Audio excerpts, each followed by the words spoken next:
So this morning I was reading from Luke. I'm sure you've guessed by now that I've been kind of reading through Luke, the Gospel of Luke, as well as the book of Exodus recently. But anyways, I read there in Luke the parable of the prodigal son. Basically, the prodigal son, of course, the younger son. There's two sons. There's an older son and a younger son, and the younger son comes to his father and says, "I want my share of the inheritance now." So it's equivalent to saying, "I wish you were dead." That's kind of in essence what he's saying. It's really unfortunate and really sad, and I think most fathers would be very upset to hear their sons say such things, and I think even Jesus' hearers would have been really surprised to hear in the story, any son saying that to his father. So there's that. The older son, of course, he's hardworking and he's responsible. Thinks that he's done everything his father's told him to do, as we see there at the end of the parable. So, as you know, as the story goes, the youngest son wastes everything that he gets from his father. He spends it lavish living, wild living.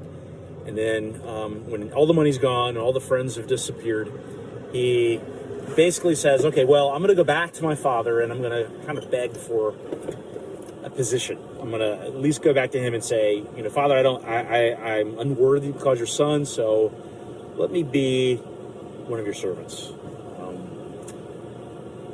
And so, of course, he doesn't even get a chance to rehearse his speech or to give his speech that he rehearsed. The father, of course, sees him coming from a long ways off, and he runs. And this would have surprised people too, because a man like this who owns all this land running, this is not what dignified landowners do. They don't run, like that. But this is what he does. He runs and he embraces his son. He says, "You're my son. We're gonna, put a ring on your finger. Gonna give you the best robe, and all this, and have a party that you are that you're home." Well, what I wanted to mention about this story, though, is what's interesting is the son says, "I'm not worthy to be called your son."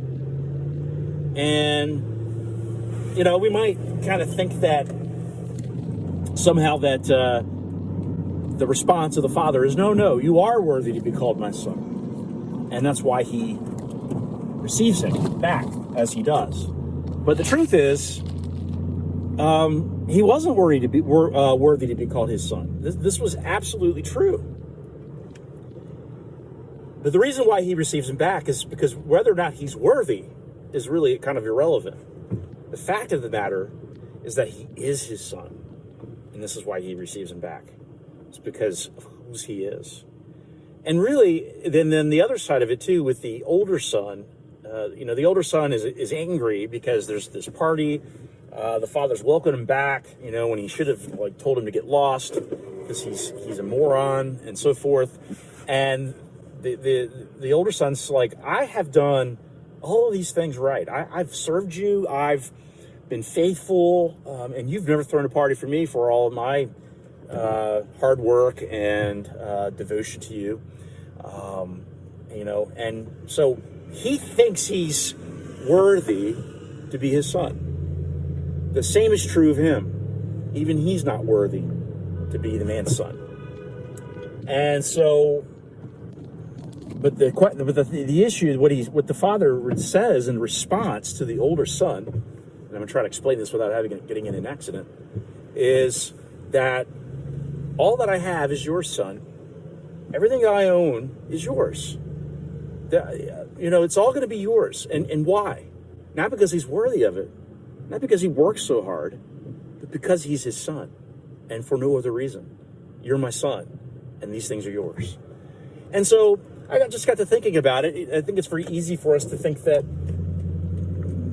to fall into the kind of the mistake of thinking that, we are, our relationship with God is one of earning, or one of working hard to try to earn our status. And that's, I think, Jesus' point is you can't earn your status with me. This is not something that you earn. It's something that's bestowed on you, and it's not, therefore, not something that you can lose. not something that you can just fall out of. If you are a son, if you are a child, daughter, a child of God, then you are a child of God. And not because you're worthy of it, but you just are. And with that realization, or with that reality, I should say, come many blessings and many benefits and so forth.